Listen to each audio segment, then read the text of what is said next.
Hello, everyone, and welcome to the Spurs Up Show, the best Gamecocks podcast on the internet. Today is Thursday, April the 23rd, 2020. On today's show, we continue along with the Carolina Classics as we talk South Carolina, Georgia, 2014, when the Gamecocks beat the Dogs 38-35 in a thrilling, awesome game at Williams-Brice Stadium. One of the all-time games, definitely in my lifetime as a Gamecock fan, and I know a lot of for you as well, the people that were there. One of the loudest moments, one of the loudest experiences at Williams-Brice Stadium as well, and just a great win for South Carolina. Again, the 38-35 win over Georgia. I'll talk about my experiences actually at the game. I was in attendance, so we'll talk about that, sort of relive the great memories from that ball game as well. Also, some news and notes to get into, including football news that includes Brian McClendon leaving for Oregon, South Carolina picking up a commitment in four-star linebacker Bryce Steele, also Clemson getting a decommitment. We've got to talk about that. And we also have your listener questions to get to on a packed episode of the Spurs Up Show. So sit back, relax,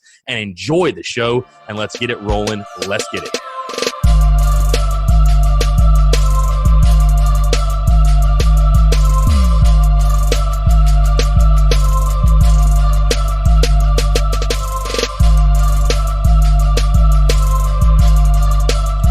All right, I'm Chris Phillips, host of the Spurs Up Show, as always. Appreciate you guys tuning in.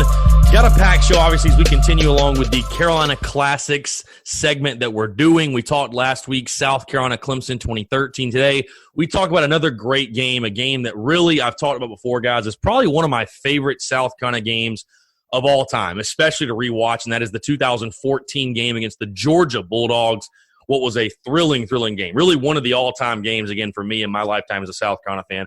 Before we get into everything, a few housekeeping items really quickly. If you have not done so, click the pause button right now. If you haven't went and left 5 stars, if you haven't left a review, please be sure to rate the show, whether you be on iTunes, Spotify, Stitcher, Google Play, whatever it may be. It's a great place to leave your thoughts, your feedback. If you like the show, if you support the show, please take this time to leave 5 stars for the podcast. It helps boost up the show. It helps others that maybe have never heard of the Spurs Up Show to help find it. And the people that are asking, hey, how can we support the Spurs Up Show during quarantine? How can we help you guys out? It would help me out tremendously for you guys to leave 5 stars, to leave a positive review. It immensely helps the podcast more than you know. Those that have done so, I truly do appreciate it. Also, if you are listening to the show and you are not subscribed, I don't know what you're doing. Click that subscribe button. You're going to get all the daily notifications when the shows come out. Again, we're only dropping Tuesday, Thursday right now, but life will return back to normal at some point, so you want to make sure you get those notifications. Every time the podcast drops, so be sure you are subscribed to the Spurs Up Show as well. Like I mentioned last week, guys, we're going to be operating on a Tuesday, Thursday schedule, but obviously this week really got thrown for a loop with the news that I'm sure you guys saw earlier in the week, and I definitely want to mention it on the podcast. I think I'd be remiss to not mention it. Eric Thompson, better known as Easy by his peers, his friends, everybody else, passed away this week, passed away on Monday, and, what was really tragic. And, Easy was a friend of mine, and it was, obviously it happened Monday afternoon, and I hadn't recorded the show, and I'll be honest, guys, I really wasn't in the mental headspace to do so. It's still tough to process and to comprehend, when somebody has their life taken, they have so much life, so much life left, especially. But Easy was an awesome person. He came in contact with so many people and interacted with so many people, and was someone that, I'm not going to sit here and tell you he was my best friend, but he was a really good friend, and he was really good to me, and I was really good to him. And we had a really good relationship with someone I stayed in contact with. I had known since 2014, actually. Met through a mutual friend in Columbia in 5 Points, and, I remained really close from there and talked a lot. And, just to put it in perspective, I was telling somebody else this, when I moved to Columbia, in August, my first night out in Columbia, I went and saw Eric, and we celebrated together. And then my last night out before quarantine started, which was 2 months ago, or a month ago, it was spent with Eric. So we were close, we were buddies, and obviously, again, content earlier this week really got thrown for a loop. So obviously my apologies about that, but I know you guys are understanding. It's not just me, but the entire Gamecock community, the entire USC community, the Columbia community.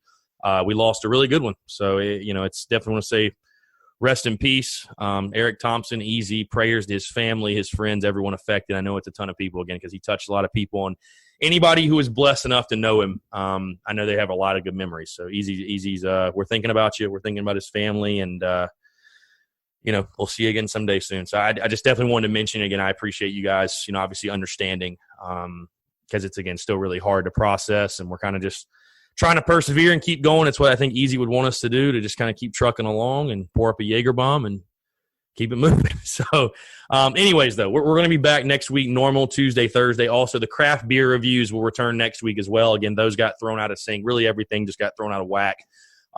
So we'll return back to that. Craft beer reviews will be on Monday and Wednesday and probably Fridays as well. And then the Twitch streams as well, guys. Those are still going. I actually added in NBA 2K, got the college rosters, the uniforms, logos, all that good stuff, playing a full college season with South Carolina. I was going to simulate every game, and I may do it one more time, but basically you guys probably saw on social media, I simulated the first game, and South Carolina lost by 30 to Washington. So I know a lot of people on the stream were telling me to play. They were saying, screw it, just play.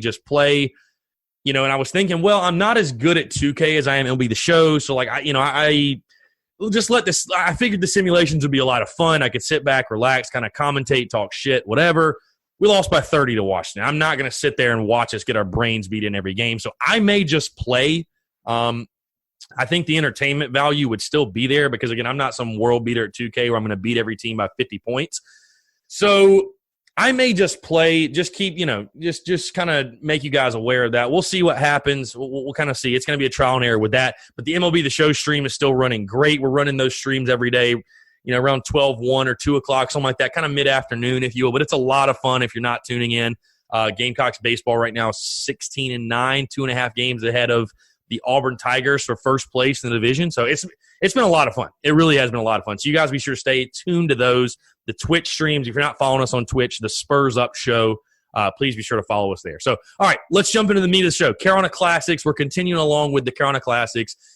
And after the 2013 Clemson game last week, I figured, what other direction could I go than this game that we're about to talk about? One of, if not my favorite, probably – yeah, one of my favorites. I don't know if I'll say definitively it is my favorite, but without a doubt, one of my favorite South Carolina games, one of my favorite weekends I've ever had as a South Carolina fan. And that's really a lot of the context I'm going to bring because I was at the game. I was in Columbia. I was in the stadium. What a game. Had an absolute blast. So I'll tell you this, guys. I was finishing up college, I think, at this point. Yeah, 2014. Was finishing up college, went up there with a ton of buddies on Friday. We went out to 5 Points that night, obviously a 3:30 kick, having a damn good time. Probably didn't go to sleep till like 3 o'clock at night, 4 o'clock Friday night. No, probably like 3. Woke up at 7 a.m. Saturday, 7 a.m. to tailgate. Even I look back and I'm like, holy shit, I was a maniac. Woke up at 7 a.m. to tailgate, though. Had cracked our first brews by 8 a.m. Walk up to Williams-Brice from – where did we walk from? I think we may have gotten dropped off. Oh, no, we didn't. We walked from the lofts, the dorm room, because we stayed in that dorm with a friend of ours. So we stayed in that dorm at the lofts. It was a girl that we knew that went to USC. A ton of people came up. We stayed in her dorm room, and we walked to Williams-Brice. Not a horrible walk. I mean, whatever. We're whatever. Fine. Walk to Williams-Brice. It's like 8:30 in the morning. We're walking. We run into some buddies of ours on the side of the road tailgating that are Georgia fans. And if you guys, I mean, this is anytime Georgia comes to Columbia, but there's always a ton of dog fans. And, I mean, they're loud. They're obnoxious. And the Georgia game, I don't know if I've really ever told this story. Maybe I have, but it just – the Georgia game really holds a certain place for me in my heart as far as I hate Georgia. Like, I hate the University of Georgia. I used to tell people that I hated Georgia equally, if not more, than how much I hate Clemson. And that's before, honestly, with Clemson's success, that's really what's put it over the edge of hating Clemson because their fans are probably the most unbearable fan base on this planet. But Georgia fans, I used to say, were the worst fan base in college football. Just terrible. Their fans are brutal, hard to deal with. Again, they're loud, obnoxious. I grew up in North Augusta, South Carolina, right there on the border between South Carolina and Georgia. So, I mean, I had to deal with Georgia fans, really probably more than Clemson fans. There were a ton of Georgia fans where we were. So I grew up dealing with that. So, my hatred for Georgia runs extremely deep. And I'll just never forget the Georgia fans talking all that smack that day. South Carolina had lost to Texas A&M to open that season, looked really bad doing so. You kind of felt like, well, shit, what's going on with the program? We were still ranked. I think we were 25th in that game, 24th. We were 24th in that game. Georgia was 6th. I think Georgia was like a 7.5 point. No, I think they were 8.5 point favorite. And I remember my Georgia buddies or Georgia fans that I knew all giving me shit all week saying, Todd Gurley's going to go crazy, Nick Chubb, Sony Michel. It's going to be a blowout. You guys have no chance, blah, blah, blah, leading all the way up.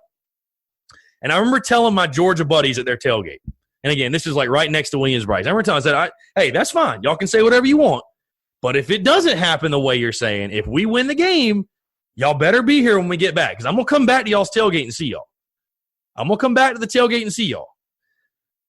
So anyways, I'll continue with that story after the game. So my best friend, he used to actually live at the lofts at USC, not the dorms, but the condos. I'm sure all you guys, probably most of you, are familiar with the lofts at USC behind the Cockabooses. So he lived there. So that's where we tailgated, and that's where I tailgated for a lot of my years going to games and stuff like that. Anyways, tailgated there. And, I mean, you guys remember, that was a crazy day, 3:30 kickoff. Weather was it was like an ominous day, cloudy, like there was maybe some weather coming through, whatever. We're having a good time. The whiskey's flowing, the beer's flowing. We're drinking, a lot of friends, a lot of food.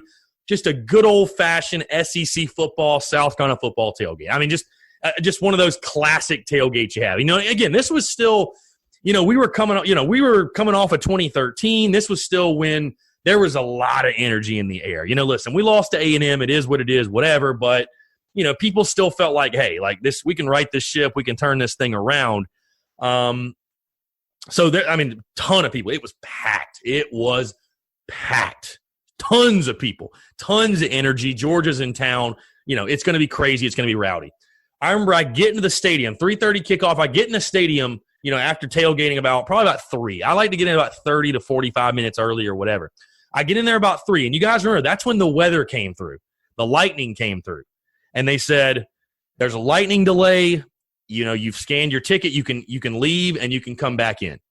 And I will never forget, the tailgate was a blast. So, I wasn't necessarily happy that the game got postponed, but I was like, oh, hell yeah, let's go. Because I was just right there, the lofts. It's like 100 yards away.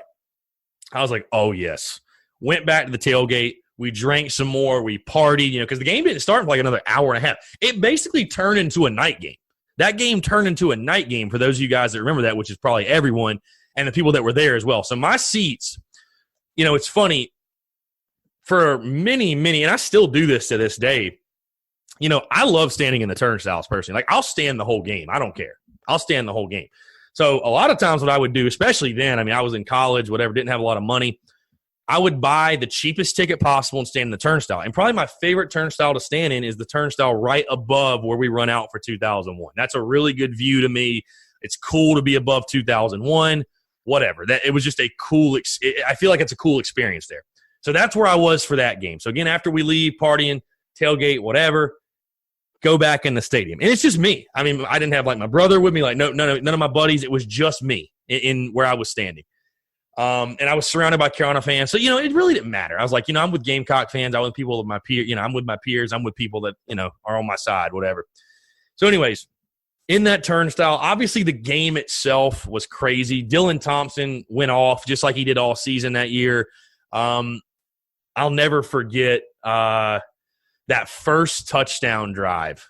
I had a Georgia fan actually standing in front of me in the turnstile, and we were giving him so much shit. So much shit. I forgot to say that, too, in pregame. I was on some pretty reckless shit back then, guys. I ain't gonna lie. I was giving Georgia fans an ungodly amount of shit. Like, basically saying, if you're a Georgia fan, F you. I'm not kidding. Like, I was going crazy. I hate Georgia. I can't stand them. And it was really more so directed at my buddies because they were with us just talking shit, chirping the whole time. And so I started chirping back with them. So, again, that carried into the stadium. Just chirping this dude in front of us. And I remember we went down the field, scored that first touchdown. Obviously, Dylan Thompson and Shaq rolling. Place goes ballistic. Place goes nuts, obviously. It felt like, 85,000 strong. I bet the attendance numbers are right here somewhere in this box score or something, but I don't know. Either way, a raucous raucous environment the entire game. Let's see. Yeah, game was delayed 90 minutes due to lightning. I'm trying to see if they have the attendance number here. I'm not seeing it.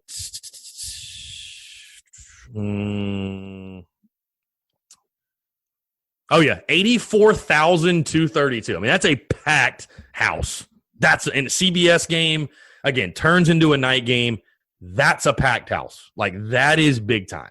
And it felt like that environment. You take a look at the stats, though. I mean, South Carolina really, and I was about to say dominated this game, but I don't know if, I don't know if dominated is the right word. I mean, Georgia had to score 15 points in the fourth quarter to lose by 3. So, I mean, Carolina's offense really just moved up and down the field on Georgia. Dylan Thompson, again, 21-30, 21 of 30, 271, 3 touchdowns. Brandon Wiles, 14 carries, 93 yards, a touchdown.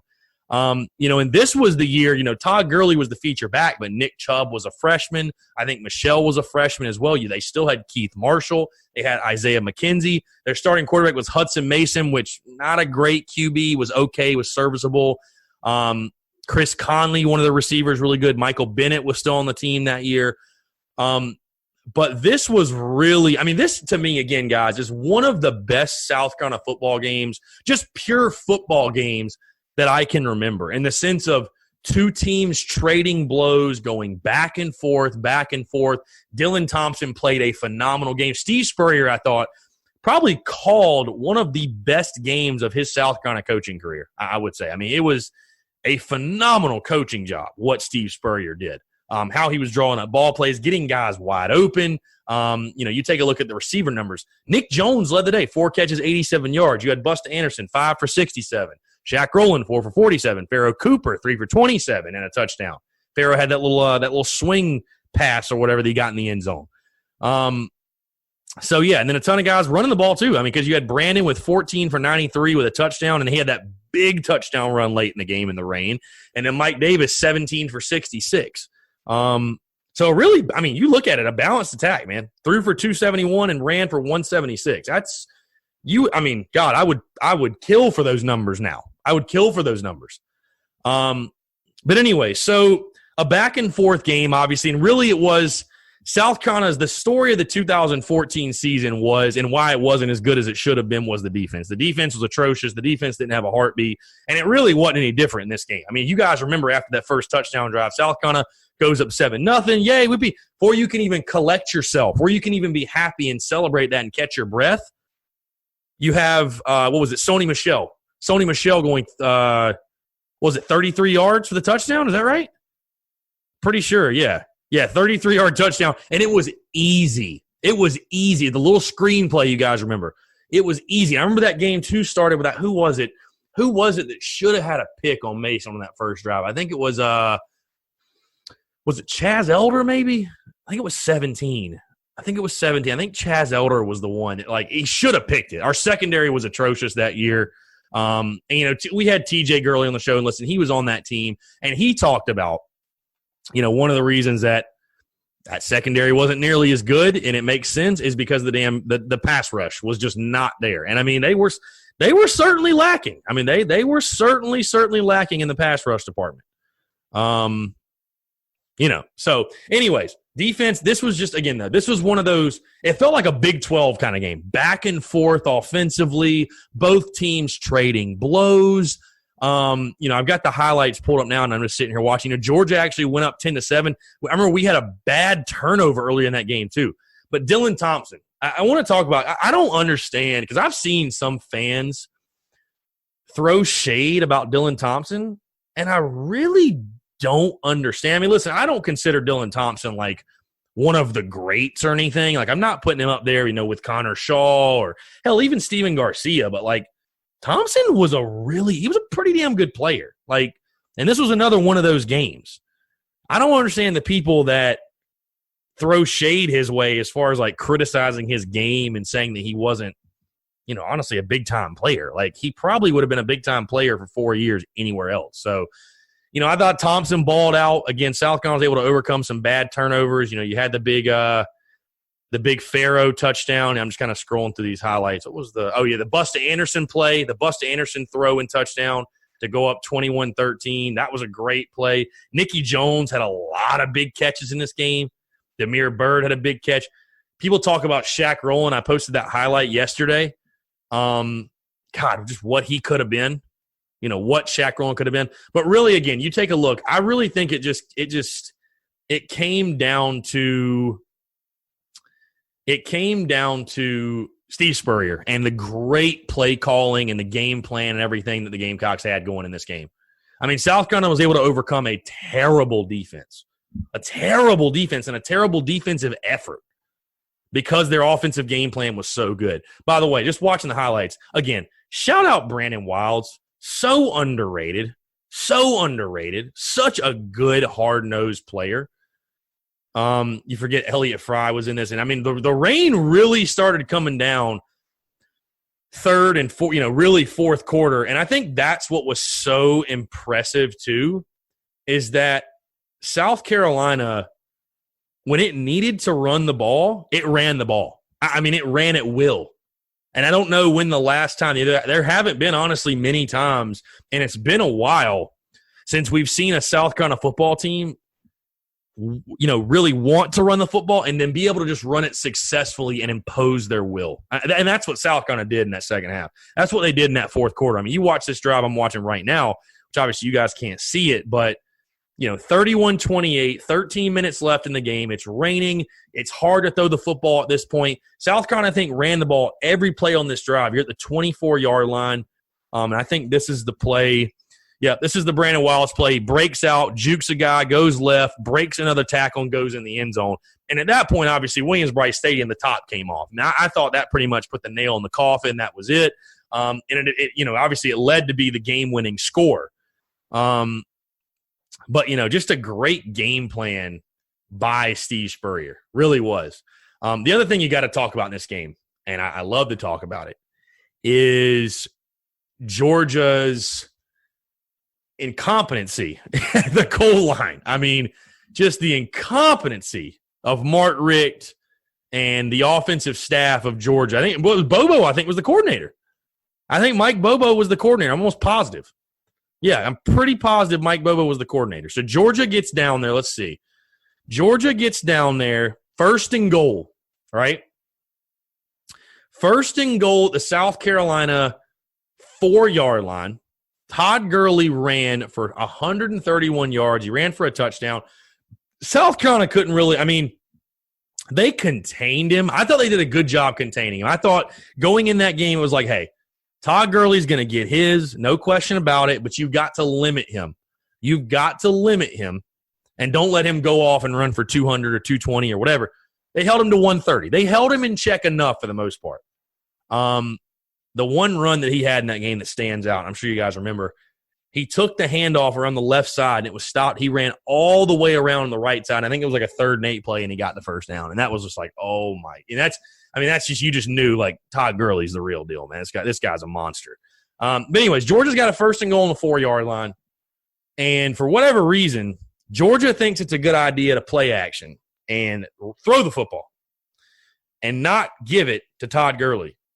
And that was obviously one of the huge, huge plays in the game, the intentional grounding call, which really just derailed that entire drive because it's 38-35 at that point.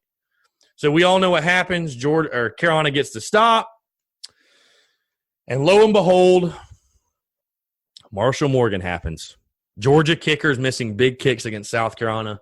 Simply put, a tale as old as time. I still can't believe a 28-yard attempt. I remember being against. So I'm on the opposite end of the field in the turnstile, and there's this Carolina fan that I've made buddies with. We're standing there watching, and I'm just like joking. I'm like, I'm gonna blow it away. I was like, I'm gonna like miss it. I'm like, miss it wide right, blow, miss it wide right. And lo and behold, he kicks the damn ball up and misses it wide right on a 28-yard field goal attempt. And that to me, see, I wasn't in the stadium 2012 against Georgia, so I know this is a little bit unfair. But I was in the stadium for 2013 Clemson. I was in the stadium for 2009 Ole Miss. That moment when he missed that field goal to me is probably the loudest. No, it's the loudest. That moment where Marshall Morgan missed that field goal against Georgia in 2014 is the loudest I've ever heard Williams-Brice Stadium, or any stadium for that matter. The ground was shaking. It was deafening loud. It was, and I think it was almost laugh of like hysteria. Like, it was hysterical laughter. Like, I couldn't believe that he missed it. Couldn't believe it. Couldn't believe he missed it. So, again, the South Carolina gets the ball. And I think the play that really is underrated and doesn't go noticed enough is the 4th and inches at the 50-yard line. The 4th and inches at the 50-yard line. Dylan Thompson runs up, gets under center, tries to draw Georgia off. Hut, go, whatever. And it is a stalemate at the line. Now, I will say this. You watch this play. When you watch this play, to me, he got it, no question. I think the spot was bad for South Carolina. I think Carolina got a bad spot. I really do. But you watch this play, and it's still probably one of the most debated plays you'll hear in the South Carolina-Georgia rivalry. Again, Thompson is – they think they stop him. We think we got it. They bring the chains out, and it's a weird measurement in the sense of the chain is like, is he short? Georgia thinks he's short. We think we got it. Everybody's pointing. And I'll never forget, and because you look at the picture too, and it's like, did he get that? But the nose of the ball was just touching the post, which apparently is all it has to do. And I'll just never forget, again, being in the stadium, seeing this huge mass of humanity, the refs looking in. Everybody's like, oh, did he get it? Everybody's holding their breath. And all of a sudden you see the ref get up and point his arm first down. And I mean, the place erupted. Because you knew the game was over. That was it. That was to win the game. You knew the game was over. And I mean, you talk about just a fantastic feeling. And then they, of course, reviewed it. There we go. Played the audio. Yeah. Call on the field stands, first down. South Carolina gets the first down. Insanity ensues. And, yeah, it's just a big party after that, man. It was insane. I mean, what an insane game. And at that point, you still kind of felt like that, hey, yes, did A&M catch us off guard? Did we get shellacked? Yeah, sure, but this could still be a really good season. This could still be our year. Anytime you beat Georgia, you're thinking this could be a really, really good year. So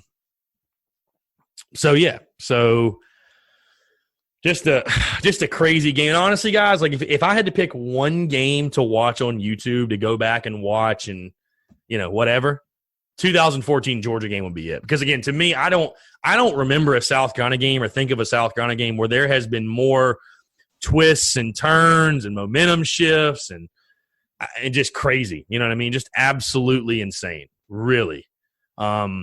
Just absolutely insane. Anytime you beat Georgia, it's sweet, but just a crazy game, man. So definitely one of those memories. One of those, and it's funny. I know people are going to probably ask, did you party that night? Honestly, we were so exhausted. Shit, I didn't. I went home. I passed out. I was exhausted that day. But I mean, that's one of those memories. I will never. I mean, that will live on forever for me. I mean, that's.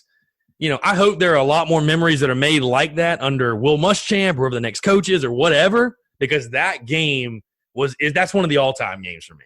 I mean, I know that season didn't turn out the way we wanted and whatever, but, man, that was a fun football game. And those are always a lot of fun when you come out on top. That's for damn sure. So, in beating Georgia, nothing better, man. Absolutely nothing better. So, again, 2014 Georgia, certainly a Carolina classic. Just a lot of good stuff, man. That was a lot of fun. All right, let's get into these news and notes really quickly. We'll wrap this up, and then we'll get into listener questions, then we'll wrap it up. Let's talk about a big thing. Brian McClendon leaving for Oregon. I know a lot of people want to get my thoughts and opinions on this. I think it was a good move, and it was an expected move. I mean, listen, I did not expect Brian McClendon to stay on this staff as wide receivers coach. I think it's a good thing for him to probably take the jump. It's probably good for both parties. for him to take the jump, to leave, to get a fresh start somewhere else. I mean, listen, these guys, they're all ego-driven to some capacity, you know what I mean? Like, they all have egos. You kind of have to be at the level they're at and have the success they do. And, you know, it's just going to be a really tough situation for McClendon to get demoted and work on the same staff that he was on and work under Mike Bobo when he was the offensive coordinator just a year prior. So, you know, I like Brian McClendon. You know, listen, I don't understand the fans that have a lot of resentment towards him. I have no ill will towards Brian McClendon. I don't think all the offensive struggles were him. I'm definitely not saying he was perfect by any means, but, I mean, Brian McClendon's a good coach. He's a young, fiery coach. He's a good recruiter. He will have a lot of success. I really think Brian McClendon will have a lot of success. And the people that are shitting on him, I say this to you, I mean, at some point, you have to look at what is the common denominator. Are all of the OCs that Muschamp hires terrible? Or is there something else going behind the scenes that's handcuffing them and limiting them from their true potential? Because Brian McClendon did not forget how to coach football from 2018 to 2019. The offense was pretty damn good in 18. It was a lot better, at least. And again, in 19, you had to deal with Helinski coming in and him getting hurt. Just a lot of shit going down. And you know what? I'm not saying they should have pulled the trigger, and I'm not saying that Mike Bobo's not an upgrade. But what killed me about Brian McClendon was the same people who want to give Will Muschamp a fifth year were ready to completely get rid of, scrap Brian McClendon after 2 years. And you just – all right, it's one or the other. Either guys need times to fill in their roles and develop, or you need to have a quick trigger. You cannot have both ways there. So, again, I wish Brian McClendon the best. I think it was the best I think it was the best move for both parties, I should say.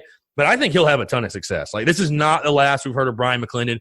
Probably not the last we've heard of him in the SEC, to be completely honest with you. So, happy trails, Brian McClendon. Also, South Carolina picking up a football commitment 4-star linebacker, Bryce Steele. I know I put he was a defensive back, guys. He's listed as a DB on 247. He's listed as a DB on other websites. I don't know what you want me to tell you. But anyways, they do get a commitment. Bryce Steele, the linebacker, commits to South Carolina. I think a good pickup. Obviously, you needed some momentum for the 2021 class. It was honestly unexpected for me. I did not expect them to get him. I know things are kind of weird right now with recruiting because of the quarantine, because it just kind of feels like a big dead period. But definitely a good one.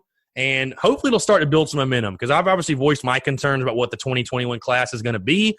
I think it's going to be really, really, really hard to finish with a top 25 class. I'll be completely honest with you guys. But, you know, this is what, maybe this can help. Maybe this can help. And then finally, in recruiting news, and something I had to mention. I mean, I had somebody come at me a little bit on social media, and of course it was a Clemson fan, but talking about, you know, stay in your lane, whatever. Listen, hating Clemson is in my lane. So if it's negative about Clemson, if it's the evil empire falling, I'm going to mention it. No questions asked. So Clemson gets a decommitment. The number one player in the country decommits from Clemson. You love to see it. That's all I really want to say. You love to see it. The evil empire falling. I think it's their first decommit since like 2016. But you absolutely just love to see it. You love to see it. And I love how Clemson fans are trying to rationalize it and reason it. You know, he broke the no visit rule. Those rules are stupid, bro. Like, honestly, if you're a kid and you think those rules are cool and you still go there, you're kind of an idiot. I'm just saying, like, I think the way Dabo and them act, the arrogance, the holier-than-thou approach, it's just ridiculous. It really is. So, good on that kid. Good on that kid for making the right decision. All right. Couple listener questions and we'll wrap it up. Colby_par00. If Muschamp pulls off a miracle and stays, do we have a solid recruitment next year? Well, if he pulls off a miracle and stays, that means we won 7 or more games. And if we win 7 or more games, then certainly, if you go 8-4, you're probably going to have a pretty good class. Yeah. Because I think you're going to start to show that upwards trajectory in the program, and you're not going to, schools aren't going to be able to negatively recruit against you. Now, how good can the class really be? Because here's the thing, man. You're not really going to be recruiting using this year's results. You're going to be recruiting using last year's, unfortunately, the 4-8 year. I mean, you're pretty much having to sell that Georgia win to everybody and how the program is headed in the right direction. So the recruiting will certainly be better if we win more games. There's no question. But how much better? I just think it's going to be really hard to get a top 25 class. I hope I'm wrong. I really do.